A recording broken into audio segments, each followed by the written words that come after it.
Hello students, 10th Max Chapter 2 Numbers and Sequence Example 2.16 பார்க்கலாம். Find the number of integer solutions of 3x congruence 1 mod 15 அப்படின்னு கொடுத்துருக்காங்க. இன்டீஜர்ஸ்னா என்னன்னா positive values and negative values எது வேணா வரலாம். அது மாதிரி நம்மளுக்கு நம்பர் ஆஃப் இன்டீஜர்ஸ் என்ன சொல்யூஷன் கிடைக்குது அப்படின்றத இதை வச்சு நம்ம சால்வ் பண்ணி சொல்லணும். ஸோ 3x வேல்யூ தான் நம்ம கண்டுபிடிக்கணும். ஸோ 3x congruent 1 mod 15 அப்படின்றது x மட்டும் ஒரு சைடு வர மாதிரி நம்ம கொண்டு வரணும். ஸோ 3x மைனஸ் இந்த 1 வந்து இந்த சைடு வந்துருச்சு. So 3x minus 1 congruent 0 mod 15. இப்போ இங்க ஒரு வேரியபிள் நம்ம கொண்டு வரணும். இது ஈக்குவல் டுவா மாத்துறோம் அப்படின்னா இங்க ஒரு வேரியபிள் கொண்டு வரணும் என்னன்னு. So 3x minus 1 is equal to 15n. Equal to மாத்தணும் அப்படின்னாலே ஒரு வேரியபிள் போட்டிருக்கோம். இது வந்து ஏதோ ஒரு integer, n can be any integer அப்படின்னு எழுதிக்கோங்க.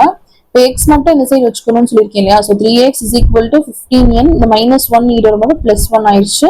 அடுத்து x is equal to 15n plus 1 divided by 3. ஏன்னா மல்டிப்ளைல இருக்கு 3. ஸோ இங்கிட்ட ஈக்குவல் டு இங்கிட்ட வரும்போது divided by 3 ஆயிடுச்சு. அடுத்து x is equal to இந்த 3 வந்து ரெண்டுக்குமே தான் காமனா கொடுத்துருக்காங்க. So x is equal to 15n by 3 plus 1 by 3. So இது ரெண்டையும் கேன்சல் பண்ணோம் அப்படின்னா நம்மளுக்கு 5n கிடைக்குது பிளஸ் 1 by 3 அப்படின்னு கிடைச்சிருக்கு. 1 by 3ன்றது என்னதுன்னா ஒரு ஃப்ராக்ஷன். ஃப்ராக்ஷன் கண்டிப்பா இன்டீஜர் கிடையாது.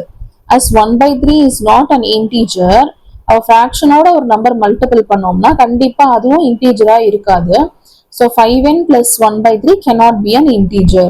5n-ஓட ஒரு ஃப்ராக்ஷன் நம்ம பிளஸ் பண்றோம் அப்படின்னா அதுவும் கண்டிப்பா வந்து ஒரு இன்டீஜரா இருக்காது. ஸோ இதுவும் cannot be an integer ன்னு சொல்லிட்டு therefore no integer solution அப்படின்னு சொல்லி எழுதியிருக்கோம். தேங்க்யூ.